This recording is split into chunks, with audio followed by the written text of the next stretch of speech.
Sebastian, Franmiris, thanks so much for joining us from the Dominican Republic. We really appreciate you guys taking the time.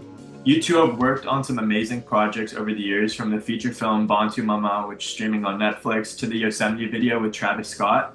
How did you guys start working together, and how did that collaboration evolve over time? Well, actually, the first movie I shot as a cinematographer, Franmiris, was on the crew. So it's been more than 13 years. 2012, 2011. Yeah, no. Actually, it was in 2013, that movie, En Algún Lugar.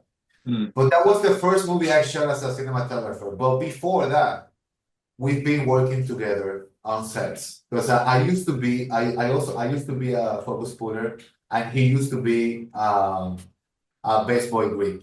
So we were in the same sets a few times on feature films here in the Dominican Republic. So but our relationship as DP and Gaffer starts around 2013, 2014.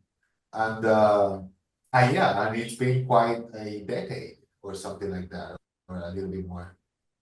Desde su primera película que él hizo como director de fotografía, ya era ya mi segunda película como grip. Yo tampoco tenía muchas películas antes que eso. Y en mi primera película que yo participé, ya Sebastián era focus puller y operador de cámara. Entonces realmente tenemos bastante tiempo, ¿no? Viéndonos en el set, conociéndonos. Y realmente muchas veces yo llegaba a los crews no porque Sebastián me pedía, sino porque simplemente estaba ahí, trabajaba en el rental y nos fuimos conociendo poco a poco. What cultural influences do you think shape the look of Dominican cinema, and how does that differ from some of the storytelling that we see in Hollywood or some of the visuals in the American market? That's an incredible question, because actually we are in the journey to create that identity. We've been shooting feature films from a while, but since we got the cinema law to that was released, it was issued at 2010-ish, 2010. We've been shooting a lot of movie every single year. Like we're shooting like around to 30 to 40 movies per year, which is not bad as a tiny country in the middle of the Caribbean, you know what I mean? So actually we are in the building to have this identity pretty well construct, and to have like something that we can share to everybody. But actually, I don't know what we are in terms of cinematography. We are, experimenting with a lot of stuff, with a lot of creative techniques, the way we tell stories, and the way we use fixtures and gears to tell stories. But there's something that we know that I realized, and that happened when we shot Bantu Mama. I realized that we have to relearn to do films, because there's something weird that happened here in the approach to a film. Everybody comes to the table with these Hollywood references, but we don't have that amount of budget. We don't have that budget, right? So you come to the table with this Hollywood reference. Like, let's put it this way: we shot Insular, and the director came to the table with Castaway, and I was like, bro, that's an amazing movie. But let me tell you something: we don't have Tom Hanks. We don't have that amount of money on our budget, and our crew is tiny. So we don't have that amount of people to help us to do that incredible shot that you have in your mind. Yeah. But let me tell you something, bro. You have to make up your mind and put it on the table, and understand that what we have, it has to fit with our ideas and story. So in Bantu Mama, I realized that, and I relearned, and I start the process to relearn how to do films, because nowadays I don't reference ideas from Hollywood stories. I don't do that anymore because it's not just, you know what I mean? It's not fair at all. So I think that our identity right now, from a few years to today, it's been growing exponentially because we just realized that we have to encounter ourselves a way to tell story due to the budget, due to the experiences that our crew has, and due to the environment and the climate or the forecast that we have to confront every single day we go outside to shoot something. It's not the same way in LA than in the Dominican Republic, because probably in LA you're gonna spend, I don't know, like 3 weeks shooting outside with no drops of water. You know what I mean? No overcast days or something like that. But over here, when you go outside, you have, bro, a thunderstorm that only lasts 5 minutes, and Right. after that, it's the best day of your day, sunny as fuck, everybody is fucking smiling, and it happens a few times in a day. So you have to understand and to learn how to embrace that, to tell your story in your way. So I think that's what's going on in our curve of learning right now. We are over there, I think so. Gotcha. Franmiris knows because Yes, he es also like, interesante. you have experiences shooting in Spain or in New York or in a lot of countries as well. So Franmiris knows very good that if you are putting that 9K out, you have to understand that you have to put it complete with all the accessories. But I'm not talking about barn doors or cables. I'm talking about covers. Yeah. You know, Apple boxes underneath all the cables and everything. You know, it's not the same way. Perfecto. Yo creo que estoy en la misma onda de Sebastián al principio. Realmente el cine dominicano está en constante evolución, y se va creando poco a poco. Realmente no estamos definidos en un punto en específico y vamos para arriba y buscando todos hasta dónde podemos llegar y a qué formas, qué géneros podemos abarcar. Pero algo que yo sí siento que identifica mucho, digamos, al cine dominicano, el cine caribeño, es el sol. Tú sabes, siempre que estás filmando en el Caribe, el sol se siente más que, digamos, en cualquier otra parte del mundo. Y también este realismo, este contraste que siempre hay en el Caribe entre lo hermoso y de repente lo no tan hermoso, pero que también tiene sus cosas hermosas. Entonces, estos grandes contrastes yo creo que pueden un poco describir lo que es el cine dominicano. Un cine de contrastes, un cine que pega duro como su sol, por ahí. Y claro, un cine que se está construyendo. Y como dice Sebastián, algo muy interesante del cine dominicano es que tiene que adaptarse a cambios. Es súper curioso porque cuando pensamos que íbamos a hablar, pensé que íbamos a hablar más de Insular en esta entrevista. Y yo estoy rodando aquí mismo donde grabamos Insular. Y es increíble cómo en un momento determinado el sol está afuera, todo es perfecto, todo funciona y de repente se nubla, está lloviendo, que no se ve nada, no se ve a 40, 50 pies, está todo negro. Y dura eso 20 minutos y después, ¡fu! El sol de nuevo, estás en el paraíso. Entonces, es súper curioso y el cine dominicano ha tenido que adaptarse a esos cambios. Cuando hacemos películas, los creadores latinoamericanos, más que en el Caribe, esos cambios te pasan todo el tiempo y todos sabemos cómo son los ajustados los tiempos en set y cómo tenemos que estar preparados para todas estas dificultades que se van presentando. What was the visual tone when you were trying to achieve for Insular, and maybe what brought you onto that project? What pulled you to it originally? We have a few influences, a few references, and I think the main one was La Ventura y La Notte from Antonioni. Beautiful. Yeah. Amazing films. That's, for me, that was one of the main references for that movie. Mm-hmm. And actually, there's another one called Bacurau, which is a Brazilian film. We actually won the Palm of the Cannes the Palme d'Or, the Cannes. And it's a very weird type of movie, but you're gonna see a few hints likewise in Insular and in that movie as well. And another movie that inspired me a lot, it was probably it's not the best movie ever, but it inspired me a lot. Swiss Army Man from Daniels, Yeah, those directors duo. Swiss Army Man, it's a very peculiar film, and it's very well shot, and I love that movie. definitely. That's so funny. I was just watching La Ventura a couple of days ago, and I was like, wow, this castaway theme is very similar in Insular. Also, the way that you frame kind of the camera behind the head of the protagonist, that's Yeah, that immersive type of cinema. It's really cool to see. I really enjoyed that style a lot. So when Insular was filmed on some rugged coastal landscapes on location, how did the location shape your guys' lighting and visual approach? it was a pain in the ass, bro. It was a hell of an experience. It was so abrasive, you know.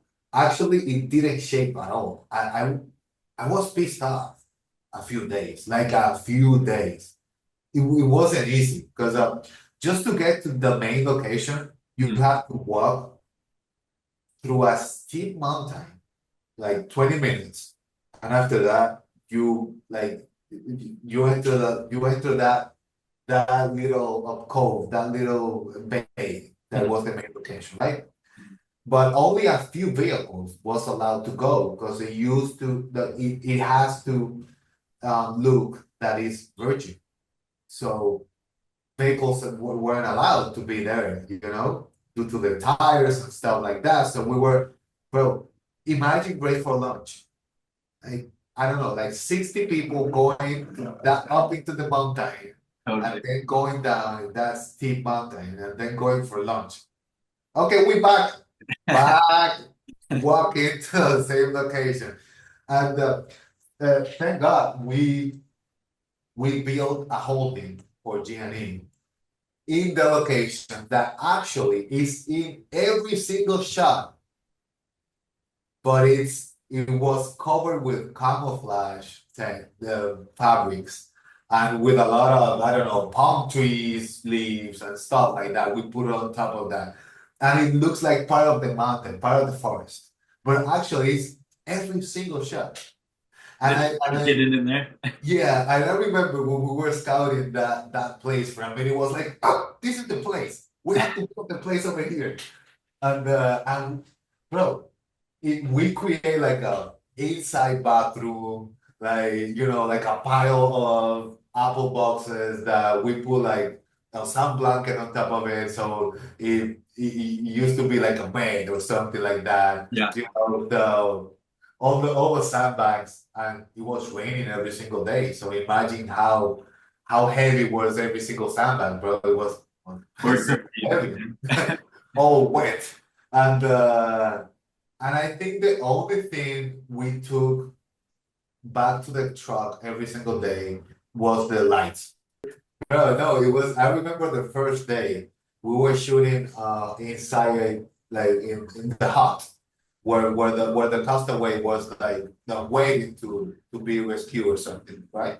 So we were shooting in the hut.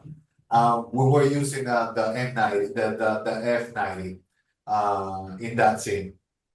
And bro, all of a sudden start raining.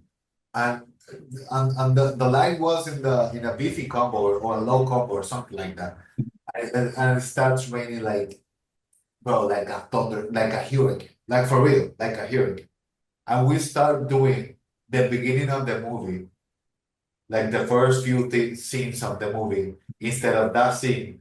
And we pause, and we postpone that scene for like 3 days after that day. And well, it was a hell of a like, okay, we have to put the light in the same position because we were like in the middle of the dialogue, or it was like, starting to some point, and then we cut into a medium shot, and we were like, bro, I don't even know how was the light? Because we were running, bro. We were like, oh shit, the war is ending. It was like that. And when it's like that, you don't you don't notice your surroundings, you just run. Right. Right. And imagine us like trying to recreate. And I said to the director, I think we have to go from the beginning, bro. Like, please, I'm so sorry. Let's start it over. Just like take it from the top. And I'm sorry. So, And we did it from the top again. oh yeah. So for both of you guys, like when you go into a shoot like this, knowing you're gonna have some treacherous conditions to go through, for the lighting setup, why do you decide to choose a light like Film Gear's F-Series light? Did you know it would be good for the conditions? Had you had previous experience with it before, like you had mentioned? Being real, this is that movie was the first time we used film gear. Okay, okay. No, In commercials, you had shoot before. but it was like very, commercials, and Sure. it's not the same. You just last a few days shooting a commercial. But there's something that we realized at the test that to te acuerdas that we put an RE M40 and the F4 right next to each other, and the film gear was more powerful. And it was weird because it was the same output, the same wattage, the same everything. And we look at the construction of the reflector, and it was a little bit of difference. Yeah.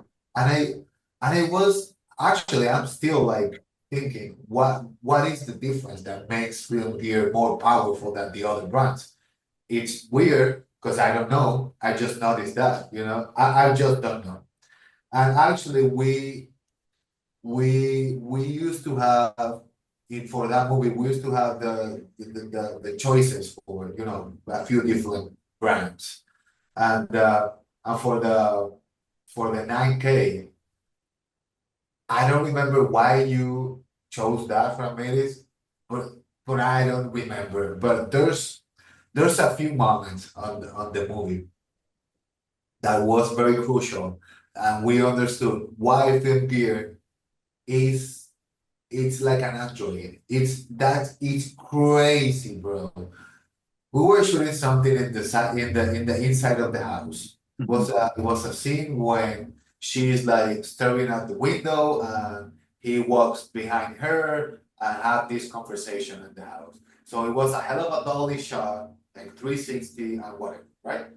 And the M90 was outside of the window. But that house, we built the house on the ridge line on a ridge line, right? Mm-hmm. So it was like a cliff, a little cliff of reefs, and and the sea, the ocean was very that day was very choppy. Mm-hmm. And all of a sudden it starts raining, the wave becomes like bigger and bigger, and the light starts falling down. And I remember our key grip running, gliding on top of the glasses, and he grabbed the 9K, but it was raining, and also the mist from the ocean was hitting the lamp as well. Oh my God. And the lamp was on. And it was still working all good? Classic. And we were like, what the fuck's going on? And all of a sudden it was like the whole crew of G&E was grabbing and with the wind, it was crazy as fuck. So it stops raining, and the ocean was calmed a little bit more. And all of a sudden it was like, okay, we're good. Let's go. Let's keep shooting. So the lamp, the 9K is running, everything is running. I didn't think we fucked up the cable, the multi-pin a little bit in that. No? No. But yeah, that was a very good story for to like. That was weird. That was wild. That was a very savage environment, and the lamp didn't turn off. Never.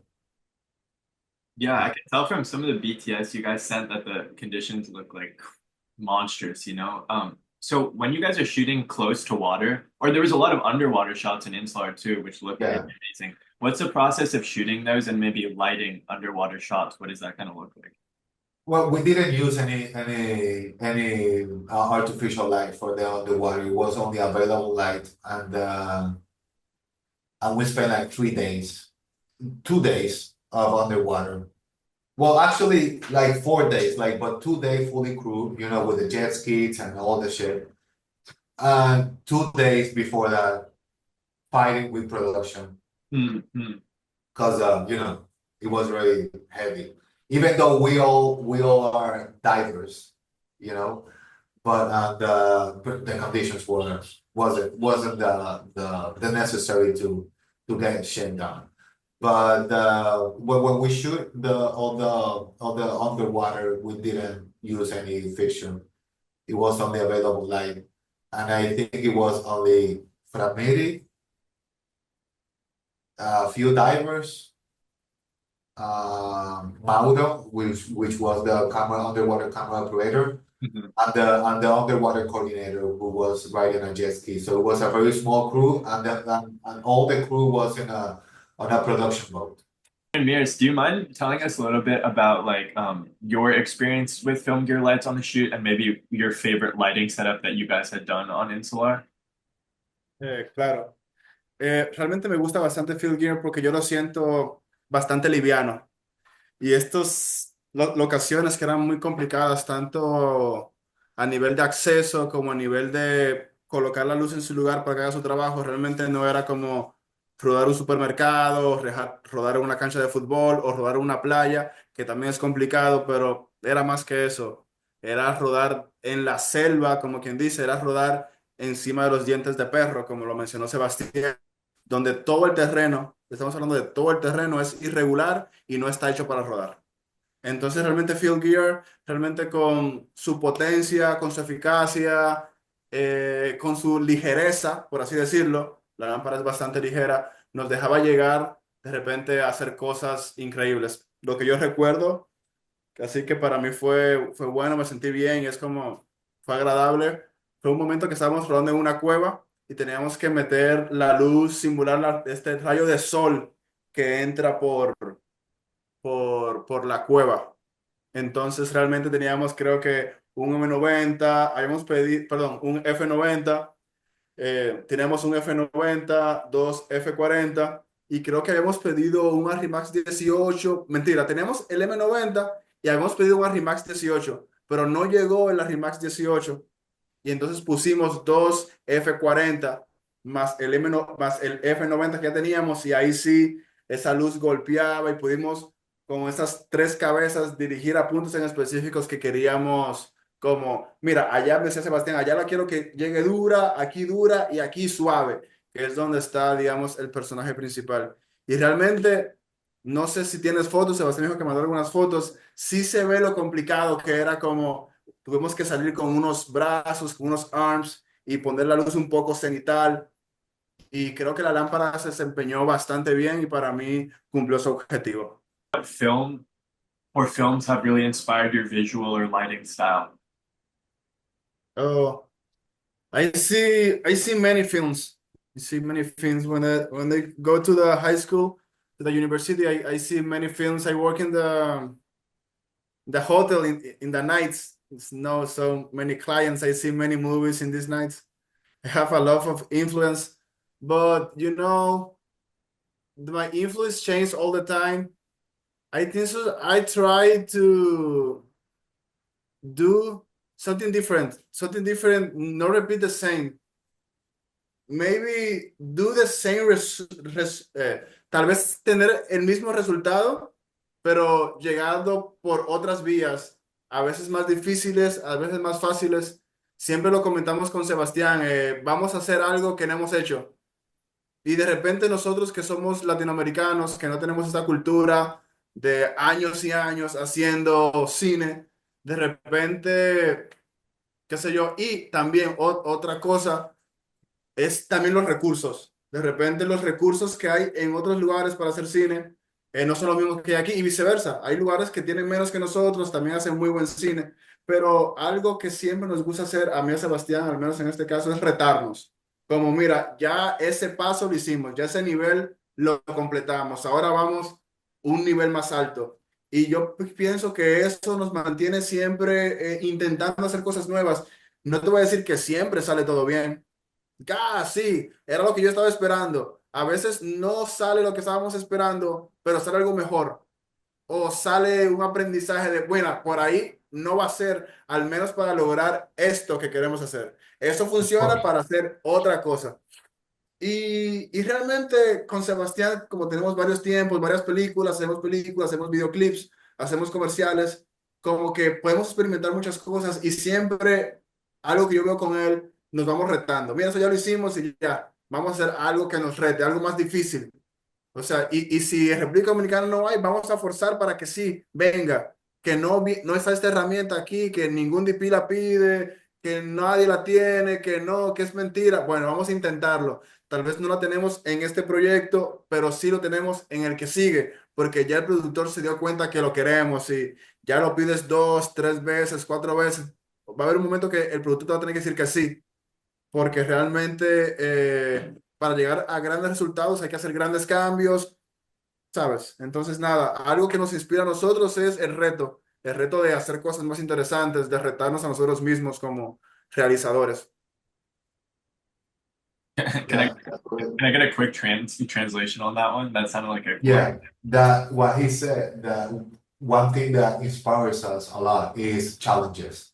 That we used to at least have a challenge in every single feature film we shoot. Like if we we try to have the same results with different pathways. Mm. You know, we that's something that very peculiar between me and Franmiris. We usually try to use a different technique, lighting wise, or the approach of the light. It has to be different. The movie we shot right after that one was Omega. That's the movie I'm color grading right now. We shot that movie entirely tungsten. Remember? And I and at the beginning it was like, this is amazing, looks so pretty. But I was like, is that 24K on? There's no power, bro. And I was like, bro, where's the power? Where's the power, please? Because I was very used to the HMI. Right, totally. And even though we change to tungsten, the challenge to understand how to shape that light and to how to control that light and to put and to like try to portray lighting as a natural source.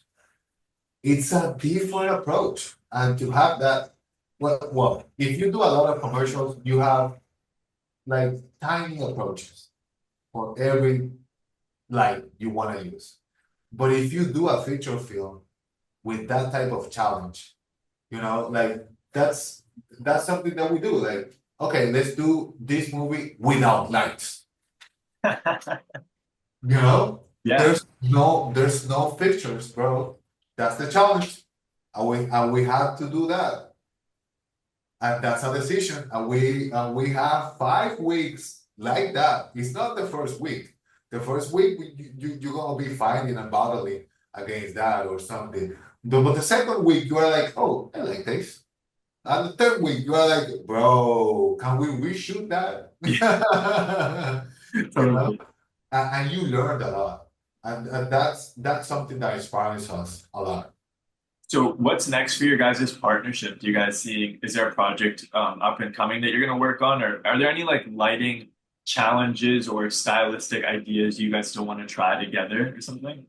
Yes, we are doing a film this year that called Pando, which is gonna be a sequence shot. But the sequence shot starts on a motor crane vehicle and lands in a junction where two streets, and gets together. Yeah. Where it's a junction, and the camera lands over there. And after the camera lands, it has to start rotating 360 degrees, following a character, and then when the camera goes back to the first position, Uh-huh. a house starts to burn. And when it starts rotating again, when the camera lands again at the first position, it passed 10 years. Oh. And it has 50 nights, no, 50 dusk, 3 nights, Uh-huh. and 10, 15, yeah, and like 20 setups daytime. So did you say 50 dusk times? 50 dusk. For the Yeah. casual, for the casual. Well, dawn and dusk. Wow. Dawn, So that's very tight kind of like shooting parameters you guys have. and it has to look like a sequence shot. And the camera is always, never pause, rotating 360 degrees. And when the movie ends, the motor crane grabs the camera and goes backwards. And that sounds crazy. And actually, it was a movie we supposed to be shooting last year, supposed to shot last year, but there was an issue with the film in the Dominican Republic, and then we moved the movie for this year, and I'm scared. I'm scared. I'm afraid that I don't know how to do it. And we were talking about it. And Franmiris was like, "No, bro, we have to hire this guy because he's the best doing dolly grips and stuff like that." Carlos Curiel. Carlito Curiel. And I was like, like I don't know. And after that, yeah, okay, let's talk with him. And after that, no, you know something? We don't have that amount of money to do that. We gotta figure that out. And I'm like, what the fuck? So what the hell? Are we using Sony Venice to put the Rialto? Or are we, because how are we gonna manage the low light? Are we gonna use a top light, an overhead for the nights? But if the camera is going 360, are we putting a camouflage on the crane? Right. How is it gonna be there? They can have this issue is only have, I think so, 5 360. Before that, you need to go back. Oh yeah. And we changed that on script. That sometimes the camera is following a character and the character go backwards. So the camera goes the other way around. Because we are planning to use a upper tech head. And we were like talking with the upper tech technicians back in Ukraine, but they are on war, and I'm like, what the fuck? Totally. But Motorhead, I think it's Ukrainian as well. And we're like, what the fuck? But the Russian arm is from Russia. And like, bro, like, come on, guys, like, get your shit together. We just want to film a film, like, to shoot a film, bro. Like, and the RV head is too expensive, and we are in that point right now. When are you guys going into production for it, or pre-production, or you're already well, it's gonna be like in August. Okay, cool. Yeah, because before that we're shooting a documentary, and after that we're shooting the film. That's awesome. Are you guys planning on using any film gear lights for that shit? I don't know the approach like Wayne's talking, but I'll be glad to have any advice or accessory, like I'll be glad for real to show you all the challenges and to see if we can like solve it together or something like that. That would be amazing. Yeah, that would be amazing. That's actually a thing we really do here. Like our slogan at Film Gear is engineered for filmmakers by filmmakers. So we have a lot of people in the LA area who take our new models of lights or even old ones and they say, hey, we didn't know what happened here. We're trying to fix it. Do you have a solution? And we can actively craft solutions. So during your movie, during pre-production, you guys need like anything like that, or if you want an additional light, we have like these new line of lights. We'd love to help out and be a part of the process for sure. That would be amazing for real. Yeah. But right now, I don't know how we're gonna approach the film for real. Well, we'd love to be in the loop. It sounds like a really exciting kind of task or challenge. Well, I don't want to take any more of your time. Thank you guys so much. Hope to connect with you guys again soon. All right. Thank you so much. You, Thank you you. live in LA, bro? Yeah, I live in LA. All right, all right. I go a few times a year probably, but yeah, I think I gotta go now. Yeah, if you guys are ever in LA, totally hit me up. Our offices are here too, so you can check out our lights and meet our team. Amazing. That will be great. That will be Yeah. amazing. Awesome. All right, cool. Thank you Okay. guys. Take care. See you. All right, See you, thank bro. you. Have a good All day. right, peace.